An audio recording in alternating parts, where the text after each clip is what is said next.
Bueno, continuamos con esta segunda ponencia del tercer día del cuarto encuentro matemático del Caribe, a cargo del profesor Tobías Castro, que junto con María Teresa Ospino nos presentará algunas aplicaciones modernas del cálculo variacional. El profesor Tobías Castro, bueno, pues es profesor de la Universidad del Atlántico. Muchas gracias, Sí, profesor, por ser partícipe de este cuarto encuentro matemático del Caribe, y la pantalla es toda suya. hombre, muchas gracias. De antemano, agradecer por el gesto tan maravilloso de aceptar la ponencia. Me hubiese gustado asistir presencialmente, pero las circunstancias no nos dejaron. Bueno, por otro lado, lo que quiero mostrarles aquí es, digamos, un trabajito que se adelantó con una estudiante, María Teresa, de la maestría. Es, digamos, un trabajo de nivel introductorio, así que espero que si hay algunos expertos acá no se aburran. Bien, cuando le coloqué el título, pues pensamos en que el cálculo variacional es un área bastante antigua, ¿verdad? Pero que de alguna forma, así como hay otras líneas antiguas, estas líneas siguen vigentes. Este cálculo está un poco más alejado, digamos así, de las investigaciones que se hacen hoy en día. Entonces quisimos como rescatar un poco de qué se trata y si podíamos encontrar, digamos, en la actualidad situaciones donde estas cosas puedan ser usadas. Bien, el plan de la charla, pues pienso recordar algunas cosas, exhibir algunos ejemplos clásicos y finalmente mostrar lo que hicimos con el estudiante. Bien, entonces el objetivo básico en el cálculo variacional es minimizar un funcional. Normalmente de esta forma, algunas variaciones con los límites de integración, ser infinito o pueden ser finitos. A veces vamos a tener los datos en los extremos. Ahí hay una clase de problema. De otro lado pueden no darse. Ahí serán otra clase de problemas que llaman libre. Y así, ¿no? Entonces, uno del cálculo 1 sabe que minimizar una función se reduce pues a encontrar los puntos que llama uno estacionarios, críticos. Y entonces establece como un mecanismo para encontrar esos puntos de máximo.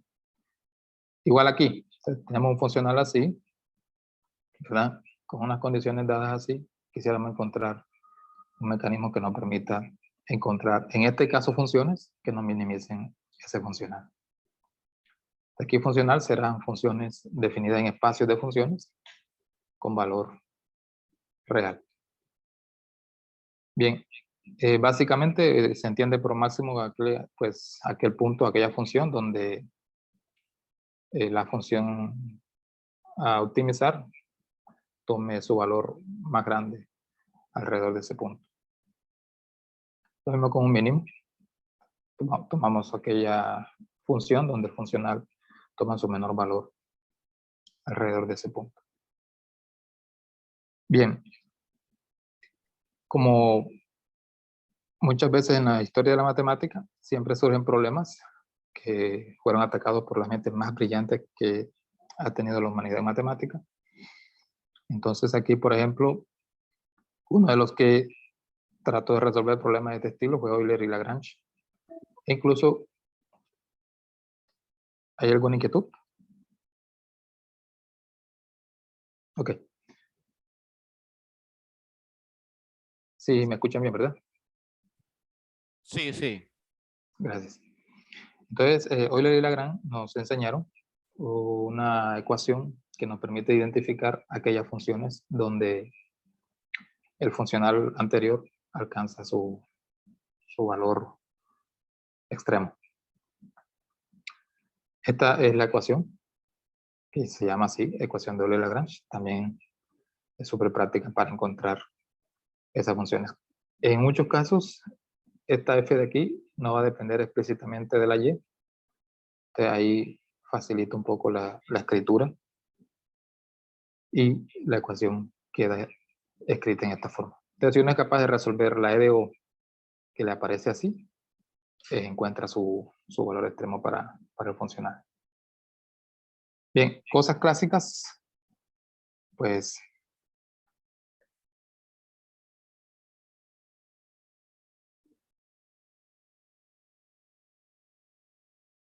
por ejemplo, dado 2 puntos, ¿cierto? Encontrar la curva que gasta menos tiempo en ir de un punto A a un punto B fijo, actuando solamente la fuerza de la gravedad. Entonces aquí se da cuenta uno que hay 3 curvas: la recta, la parábola, la hipérbola y algo que llamamos cicloide. Si te observa acá, la curva roja es por donde cae más rápido la partícula, digamos.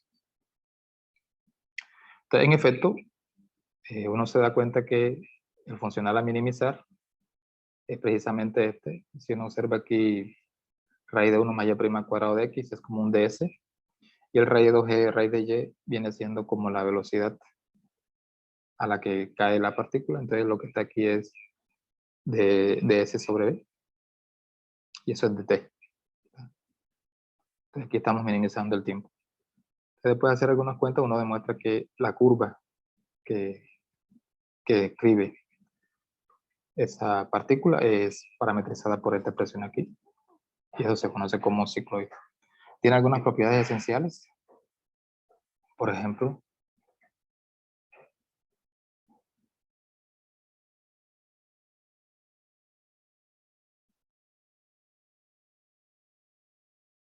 si uno observa acá y arrancan, fíjense que la roja, la verde, la azul, la amarilla, bueno, no hay azul, es como salmón, ¿sí? Llegan casi que al mismo tiempo. Parten de una altura, pasan el centro y llegan a la misma altura y demoran exactamente lo mismo. Es como si ese periodo ahí no dependiera del ángulo del cual salen. Entonces, precisamente eso es lo que se establece acá. Hay otros problemas clásicos también. Siga. Aquí tienen una consulta. Sí, señor. Hola, Tobías, ¿qué tal? ¿Cómo estás? ¿Con Tobías, quién? tengo un par de preguntas y es que al principio en una de las... ¿No te molesta que hagamos preguntas mientras tanto? Ya que tenemos tiempo. Bueno, si no requiere mucho tiempo, con todo gusto. No, en todo caso va relacionado con lo que estás diciendo, porque es que no, o sea, no te puedo creer que en ese sistema que acabas de mostrar el extremal haga eso, porque resulta que lo que tienes es una situación en donde pareciera que no hubiera gravedad. De hecho, las bolitas están saliendo desde el máximo de la función hasta el otro máximo de la función, y parece no haber disipación en ningún momento, sino que las partículas van siempre de máximo de potencial a máximo de potencial. Y si hay, pero si En hay efecto, gravedad, tú deberías tener que la bolita se detenga en el mínimo del potencial. Sin embargo, eso no es lo que estamos viendo. Va de extremo a extremo y no hay, no hay disipación. Es decir, la partícula no se va a detener nunca. por eso, lo que dice el resultado es,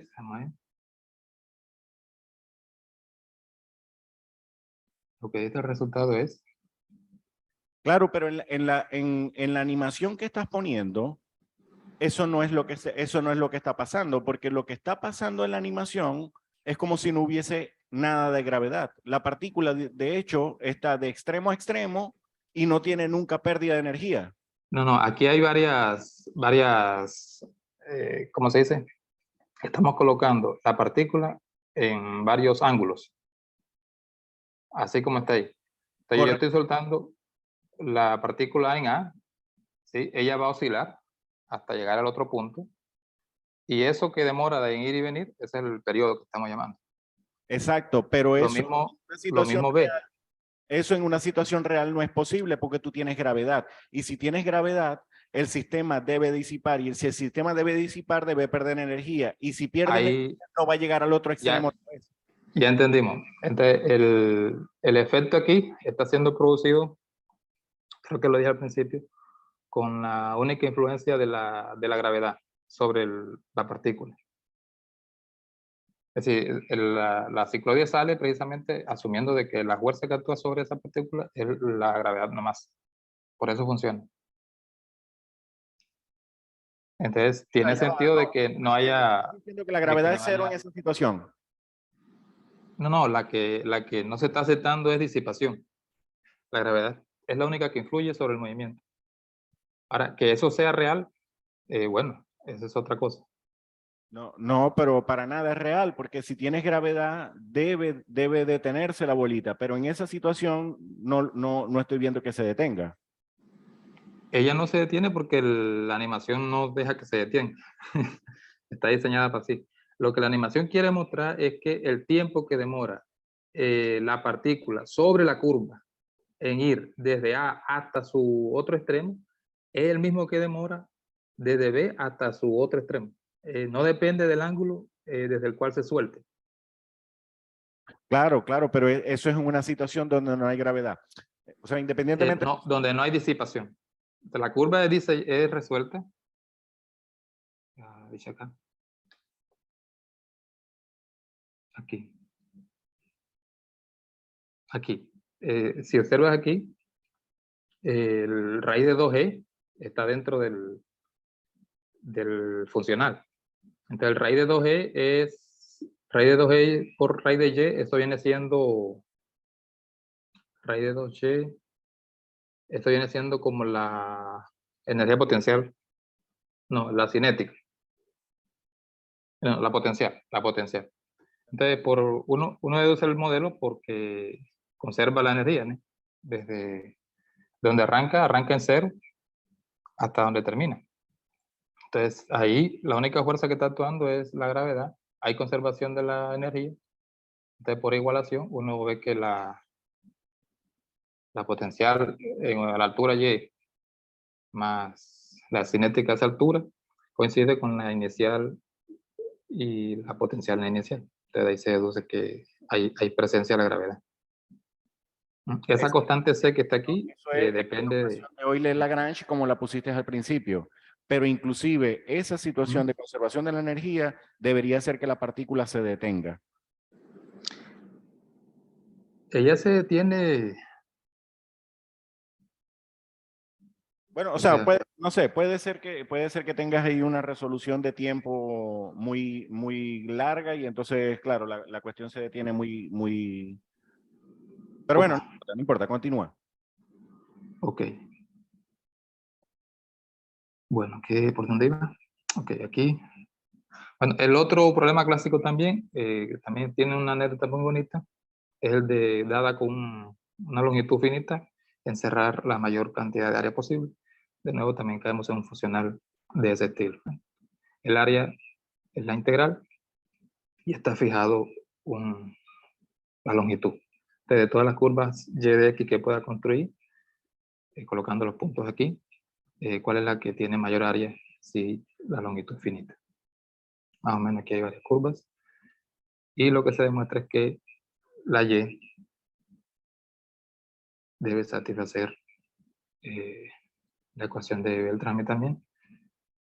Aquí construyendo lo que llama el profe lagrangiano asociado.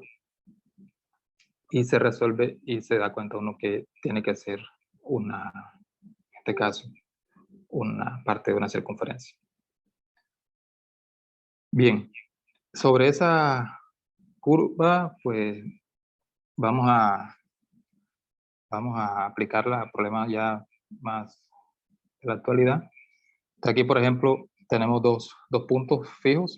Puedes imaginar, por ejemplo, un terreno amplio y quizás un dron. Aquí hemos puesto dos ciudades a corta distancia. La distancia entre ellas es d. Entonces lo que queremos es ver si es posible, ¿no? Si es posible encontrar una curva, una trayectoria que pueda seguir el avión de tal manera que se nos minimice el costo. Entonces vamos a asumir aquí, por ejemplo, que si el avión vuela a cierta altura h, esa altura el costo es si viaja un DS, y está a una altura h, entonces ahí el costo va a ser esta constante que está acá. ¿Está? Entonces, si estamos entre las dos ciudades, la vamos a ubicar de tal forma que una esté en 0, 0, la otra en 0D, en D0, perdón. Y vamos a tomar un X entre 0 y D. Entonces y de X será la altura a la que está el avión. Y en ese instante, ¿cierto? Para un DS pequeño, lo que costará ese vuelo ahí será lo que hemos asumido por hipótesis, es la exponencial de menos y por ds. Entonces, como yo quiero hallar el costo de recorrer toda la curva, entonces aquí el ds se puede ver como dy cuadrado más dx cuadrado, factorizamos el dx y ahí nos queda que el ds es raíz de 1 más y' cuadrado. Y entonces, de nuevo, esta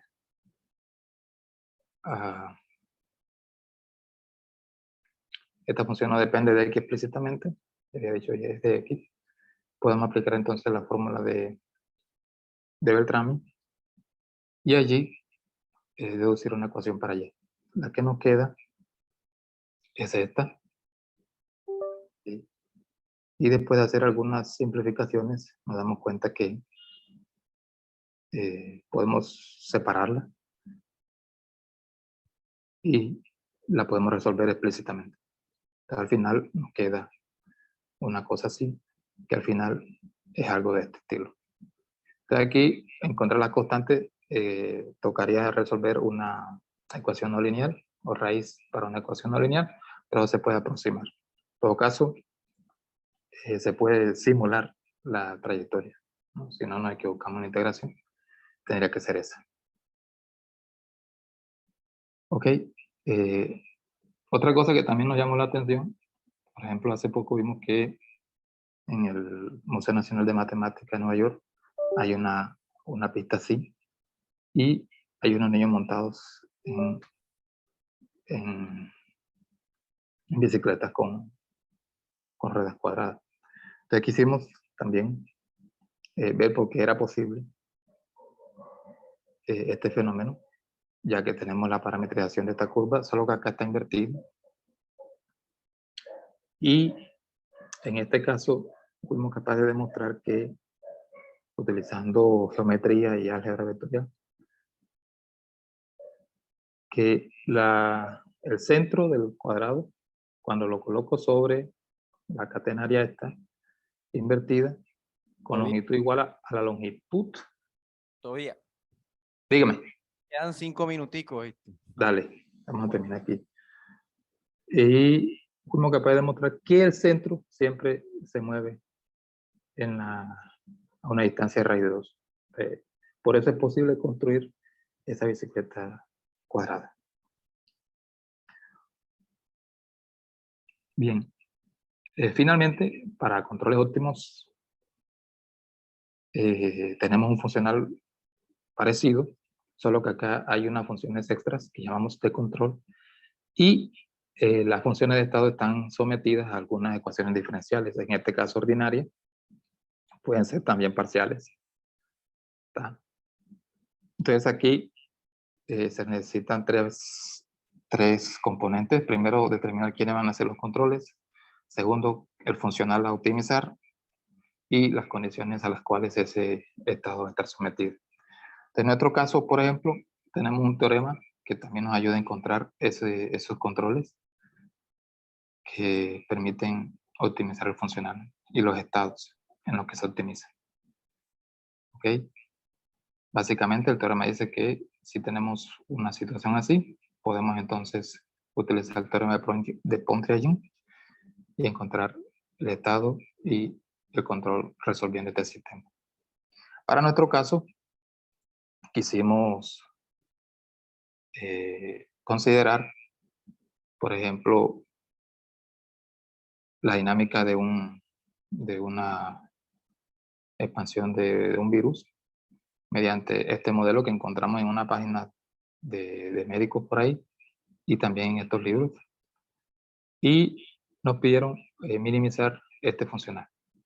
¿Ok? Entonces, como conocemos el funcional, conocemos el sistema al que está sometido, quisimos ver si lo podíamos garantizar. Entonces, lo primero era ser capaz de demostrar que nuestro sistema admitía solución. Aquí está utilizando técnicas clásicas de EDO. Lo mostramos, vimos que el campo de vectores era, se podía escribir de esta forma. Por lo tanto, aquí vimos que era lipschitziano. Por lo tanto, una vez fija la condición inicial, ahí va a haber solución. Pero aún más, vimos que esas soluciones, vistas así, eran acotadas. Entonces, si un sistema tiene soluciones acotadas, esa solución debe estar definida globalmente. También lo probamos aquí.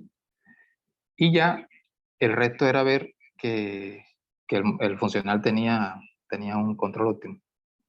Entonces, nos encontramos un libro por ahí con un teorema y tratamos de ver que el sistema que teníamos con nuestro funcional cumplía todo lo que tenía el libro. Y en efecto, mostramos que el K que necesitábamos era convexo cerrado, que el funcional que teníamos era convexo, y ahí está. Y tenía algo así como que uno llama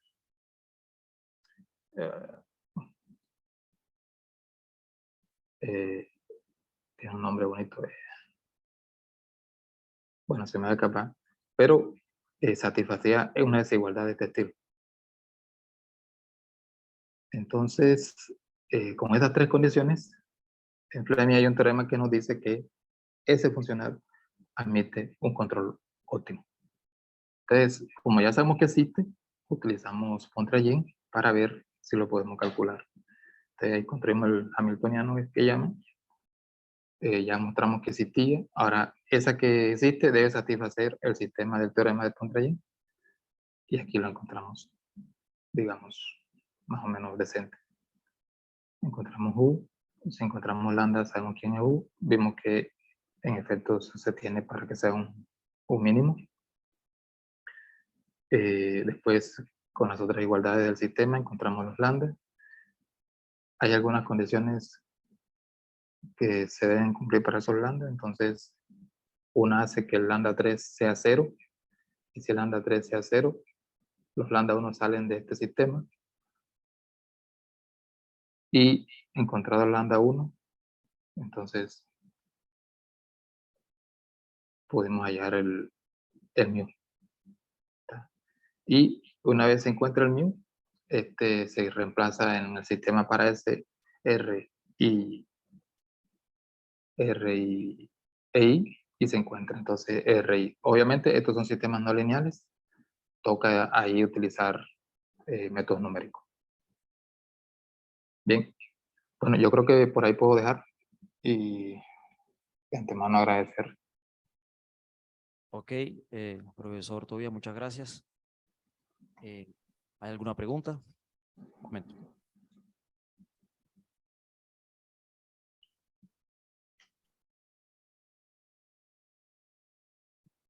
En la ecuación como 12, 13, 14, usted dice que se optimiza eso. ¿Por qué optimizar ese funcional? ¿Qué interpretación tiene ese funcional para optimizarlo?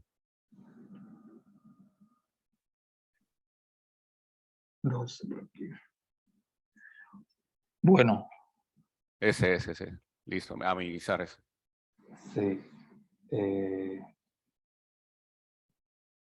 Si uno observa la I, ¿dónde está la I? El anterior. Aquí. ¿Dónde está el minimizar? Sí. Quiero recordarle quién es la I. La I es los infectados.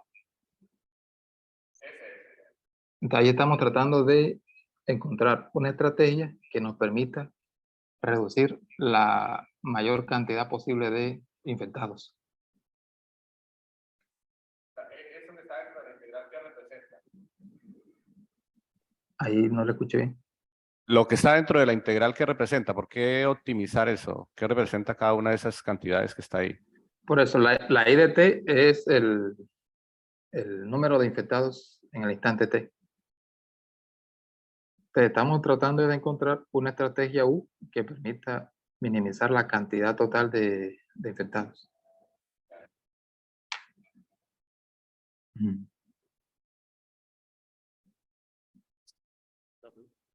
Ok. ¿Alguien más tiene otra pregunta? Los que nos acompañan virtualmente, ¿hay alguna pregunta? Ok, no hay. Entonces, profesor Tobías, muchas gracias por participar. Bueno, Eh, con todo gusto.